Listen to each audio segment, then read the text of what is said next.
Душ кабина қойған дұрыс па, әлде мынандай ширма қойған дұрыс па? Негізінде екеуінің бағасы жобалас. Негізі совет берем, мынаны қойған дұрыс ширма. Бұның стекло толщинасы қалың болады, және кез келген цветте подобрать етіп ала аласыздар.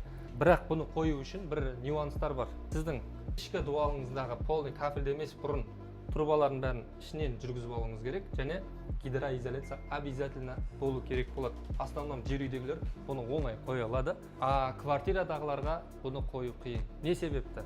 Себебі мына жерлерде труба жүреді, канализационный труба тоже кафельдің сыртынан шығады. Ол кезде бұны қоя алмайсыздар, себебі бұны стенаға ровно тақау керек. Ол кезде сіздер мынандай душ кабина қоясыздар. Душ кабинаның артықшылығы жаңағы трубаларды жасырып өтеді. Астыңғы этаждағыларға затоп, су кету, ондай проблема болмайды. Канализациясын сифонын жалғайды, нехта ыстық су мұздай суын жалғайды, все. Бұның да тоже цветтері бар, неше түрлі формалары да бар. Биік поддон, высокий поддон, низкий поддон деген сияқты. Ақпарат қызық болса, менің парақшама тіркеліп кетіңіздер, мен сіздерге барлығын бөлісетін боламын.